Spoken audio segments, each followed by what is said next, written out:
साहब बहुत बहुत शुक्रिया, आपने मुझे टाइम दिया। आपके ऑफिस में मैं आया हूँ Nawab Shah national press club पे। मैं अपना एहतजाज रिकॉर्ड करवाने आया हूँ और हमारे वकील बरादरान जो है वो रात दिन इस गर्मी में जदोजहद कर रहे हैं और इंशाल्लाह बहुत जल्द मैं उनके साथ भी शरीक होगा एहतजाज में, अपनी पार्टी की तरफ से, अपनी कौम की तरफ से। और ये एहतजाज पे हमें सिंध का एक एक बाशिंदा वहाँ मौजूद होना चाहिए और हमारा पढ़ा लिखा तबका है और वो एहतजाज कर रहे हैं तो अपने हक के लिए, सिंध के हक के लिए। और ये जो गैर कानूनी शबगुन मारा गया है सिंध के ऊपर, मैं आज जो प्रेस कॉन्फ्रेंस करने आया हूँ इस मामले पे ताकि मैं अपने भाइयों के साथ शरीक हूँ। वकला बिरादरी हट नहीं रही है। हुकूमत कह रही है कि हमने केनाल मुलतवी कर दी है, हमने फैसला वापस ले लिया, लेकिन वकील बिरादरी कह रहे नोटिफिकेशन चाहिए। क्या हुकूमत का फैसला अब हतमी हो चुका है या ड्रामेबाजी है, सिर्फ वकीलों को सिर्फ एहतजाज से हटाने का तरीका है? जनाब, वकील साहिबान जो भी कर रहे हैं 100% उनका हक है और नोटिफिकेशन के अलावा उठना बेज़बान कुव्वतों के सामने, जिनके पहले भी बहुत सफे वायदे करके मुकर गए हैं, हमेशा आवाम के साथ 77 सालों से धोखा कर रहे हैं। मैं समझता हूँ वकील अपने हक पे हैं और राइट हैं और हुकूमत को अगर वकीलों को उठाना है तो लाएं, नोटिफिकेशन उनको सामने पेश करें और उनको दे दें, उठ जाएंगे। और अगर वकील साहिबान बेवजह उठे तो अब सिंध की आवाम बैठेगी और ये मामला अब ऐसे खत्म नहीं होगा क्योंकि हमारी जिंदगी और मौत का सवाल है। सिंध हुकूमत को कहाँ देख रहे हैं, क्या किरदार रहा है इस पूरे मामले में?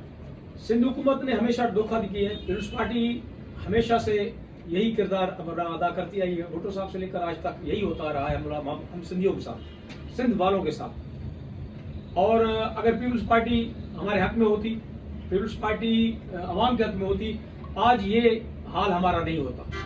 वैसे ही ऑलरेडी हमारा पानी 50% से ऊपर कई दहाइयों से हमारा पानी रोका हुआ है और 50% हमें मिल रहा है। आज तो वो 50% भी खत्म हो गया। दरियाओं में रेतें उड़ रही हैं, हमारे लोग प्यासे मर रहे हैं और जो थोड़ा बहुत पानी आ रहा है, यकीन जाने गटर का पानी आ रहा है, पंजाब का गटर का पानी आ रहा है। तो मैं समझता हूँ कि नोटिफिकेशन दें और मामला खत्म करें, ये सबके हक में, नहीं तो इससे बुरा भी हो सकता है। आसिफ अली जरदारी पे इल्ज़ाम है कि उन्होंने केनाल पे साइन की, उसके बाद जैसे मामला आया तो आसिफ जरदारी मंजर आम से गायब है सदर पाकिस्तान। देखिए, जरदारी साहब की मेहरबानियां हैं और सिंध की आवाम जरदारी साहब का एहसान नहीं उतारेंगे।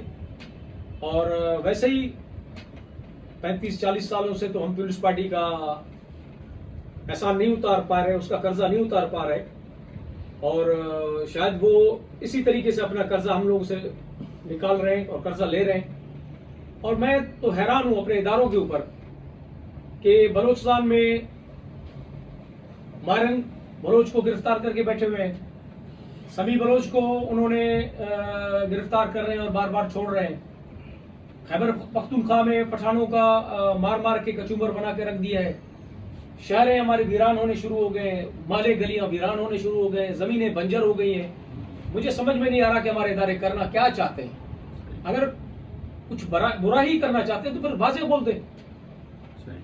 तो ये ड्रामाबाजी जो हमारे पाकिस्तान के साथ हो रही है, सिंध के साथ हो रहा है, मेरा ख्याल है कि ये खुदारा, मैं इदारों को पहले भी रिक्वेस्ट करके आया हूँ और अभी भी आपके थ्रू भी रिक्वेस्ट ही करता हूँ कि बाज आ जाएं। और ये हमारी जिंदगी और मौत और जिंदगियों का सवाल है, तो लिहाजा ये ऐसा खत्म नहीं होगा। आसिफ अली जरदारी माजी में आपके करीबी दोस्त भी रहे, हरीफ भी रहे हैं आपके, उसके लिए क्या पैगाम है कि सिंध? मैं ये कहूँगा कि जरदारी साहब को आखिरी वक्त है और मैं उनको रिक्वेस्ट ये करूँगा कि जो उन्होंने गंद फैलाई है उसको सफा करने का भी खुद बंदोबस्त करें। और मेरा ख्याल है कि अगर जरदारी साहब ने इसमें कोई पार्ट अदा नहीं किया, जो उन्हीं के हाथों से हुआ है, चाहे वो माने ना माने, हमें कोई फर्क नहीं पड़ता। और इसमें कोई शक नहीं है कि जरदारी साहब हमारे बहुत अच्छे दोस्त रहे हैं, हमारे बड़े भाई के भी दोस्त हैं भी और रहे भी। जरदारी साहब आज भी हमारे काबिल एहतराम है हमारे लिए, मगर गलत करेगा तो गलत को तो गलत ही कहेंगे।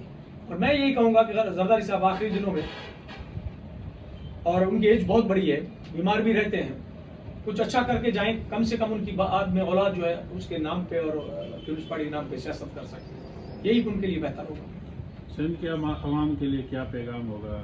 کس آپ ان کے ساتھ کھڑے ہیں؟ سردار میر شیر احمد خان کہاں کھڑے ہیں سندھ کے عوام کے ساتھ؟ بھائی جان، میں تو کھڑا ہی کھڑا ہوں سندھ اور سندھ کی عوام کے ساتھ، میری 2 بیٹے بھی کھڑے ہیں، ہم مرتے دم تک اپنے سندھ کے ساتھ کھڑے ہیں، ہمارے ملک کے ساتھ کھڑے ہیں، اور ہمارا ایک ایک خون کا قطرہ اپنی زمینوں پہ گرے گا، اپنی عوام پہ گرے گا، اپنے سندھی اور بلوچ بھائیوں پہ گرے گا۔ ہمارے یہاں سندھ میں رہنے والے پنجابی بھی ہمارے بھائی ہیں، اردو اسپیکنگ بھی ہمارے بھائی ہیں، مگر سندھ کی زمین ہمارے کو سب سے پیاری ہے، اپنے اولادوں سے بھی پیاری ہے، کیونکہ ہم اس پہ رہتے ہیں، اس کے اوپر اچھا بھی کرتے ہیں اور برا بھی کرتا ہے، یہ ہماری ماں ہے، اور یہی ہماری اچھائی اور برائیاں برداشت کر رہی ہے، اور ہمارے بچے پالتی ہے، ہماری فیملی ہماری قومیں پلتی ہیں اس پہ، ہمارا آخری قطرہ بھی اس زمین پہ ہی گرے گا۔ ہم ہمیشہ اپنے قوموں اور سندھی اور بھائیوں کے ساتھ اور بلوچوں کے ساتھ ہیں انشاءاللہ۔ وکلا ڈٹ گئے ہیں، کہہ رہے ہیں کہ کینال کے معاملے پہ سندھو دریا پہ سودے باری کبھی نہیں ہوگی، تو آپ وکلا کے ساتھ کھڑے ہیں؟ دیکھیں، میں یہ واضح آپ کو بتا دوں، بارنگ بلوچ ایک عورت ہے، لیڈر ہے، بلوچ ہے، وہ آج تک اپنے حقوق کے لیے لڑ رہی ہے۔ ہم مرد ہیں، بلوچ ہیں، اور ہم بھی اپنے حقوقوں کے لیے، اپنے وکیلوں کے لیے، اپنے زمینداروں کے لیے، اپنے بھائیوں کے لیے آخری دم تک لڑیں گے انشاءاللہ، اور آج نہیں تو کل بھی ہم بھی اکٹھے ہو جائیں گے۔ اگر معاملات ادھر ختم ہوتے ہیں تو ٹھیک ہے، نہیں تو جیل اور ریل مردوں کے لیے بنائے، عورتیں بیٹھ سکتی ہیں کہ ہم مر گئے؟ ہم کیا جیلوں میں بیٹھ کے تکلیفیں برداشت نہیں کر سکتے؟ پہلے بھی برداشت کی، آج بھی کریں گے انشاءاللہ۔ روڈیں بلاک کریں گے، سڑکیں بلاک کریں گے، اگر وکلا اعلان کرتے ہیں کہ ریلوے ٹریک بھی بند کرنے، ہائی وے بھی بند کرنے، ملک کو مکمل طور پہ جام کرنا ہے، تو ان کا ساتھ دیں گے؟ آپ کھڑے رہیں گے ان کے ساتھ؟ بھوگے صاحب، میں گونگے نہیں مار رہا، وکیل صاحب بیٹھے اور انہوں نے ہر جگہ پہ احتجاج کیا، انشاءاللہ میری قوم رند، میری قوم بلوچ، میری سندھی قوم، ہم انشاءاللہ یہاں کی زمین کے انچ انچ کے لیے لڑیں گے، ایک ایک قطرے پانی کے لیے لڑیں گے، اور چاہے ہمارا کتنا بھی نقصان ہو جائے، میں واضح بتاتا ہوں کہ ہم کسی بھی قربانی سے گریز نہیں کریں گے۔ اور اس کے علاوہ میں یہ بھی بتا دیتا ہوں، ہمارے وکیل صاحبانوں کو ناکام کیا گیا، ان کو اٹھا دیا گیا، تو اس روڈ پہ پھر خون ہی خون ہوگا انشاءاللہ۔ ہم اپنی زمین کے لیے اپنی جانیں دے دیں گے، اپنی بیٹے اور اولادیں کٹوا دیں گے، 1 انچ بھی پیچھے نہیں ہٹیں گے۔ یہ ہماری بلوچوں اور رندوں کی تاریخ رہی ہے، نہیں ہے کسی کو پتا تو دیکھ لیں انشاءاللہ، ہم پیچھے نہیں ہٹیں گے، اپنی زمین کے لیے پیچھے نہیں ہٹیں گے انشاءاللہ۔ عام جو سندھ کے باسی ہیں ان کے لیے آپ کا کیا پیغام ہوگا کہ کینالوں کے معاملے پہ وہ کہاں کھڑے ہیں، کس کا ساتھ دیں؟ دیکھیں، میں ایک ایک باشندوں، مرد اور عورت کو کہتا ہوں، شہروں میں رہنے والے اور رورل ایریوں میں رہنے والوں سب کو میں کہتا ہوں، خدا کی قسم وہ ٹائم ہمارا اوپر آ چکا ہے کہ ہم ابھی قربانی دیں گے، اور وہ بھی دیں، ان پہ بھی حق بنتا ہے، شہروں والوں پہ بھی حق بنتا ہے، جنگل والوں پہ بھی حق بنتا ہے، اور یہ ہماری زندگی اور موت کا سوال ہے، ہماری نسلوں کا سوال ہے۔ میں سب کو بولتا ہوں، باہر نکلو، ایک وکیلوں نے ہمارا ٹھیکہ نہیں لے کر رکھا ہوا، اور ہمارا سب پہ فرض بنتا ہے، بلوچستان کی عورتوں جتنا تو ہمارا حق بنتا ہے اگر کچھ نہ کر سکیں، اور انہوں نے ایک تاریخ بلوچستان والوں نے رکھی ہے، بنائی ہے، اور سندھ والوں کا بھی انشاءاللہ ایک تاریخ بنے گی، اور عوام غیرت مند عوام ہے سندھ کی، یہاں کی ہر باشندہ باشعور ہے، اور انشاءاللہ دیکھیں گے آپ، خدا کی قسم اگر انہوں نے نہیں کھولا نا، ہمارا راستہ کلیئر نہیں کیا، ہمارا پانی نہیں کھولا، ہم عورتیں ہم مردوں سے آگے دیکھیں گے، میں یقین سمجھتا ہوں، اور انشاءاللہ میں سب کو ریکویسٹ کرتا ہوں کہ وکیلوں نے ہمارا ٹھیکہ نہیں لے کے رکھا، ہمارا سب پہ فرض بنتا ہے، انشاءاللہ آپ نکلیں گے۔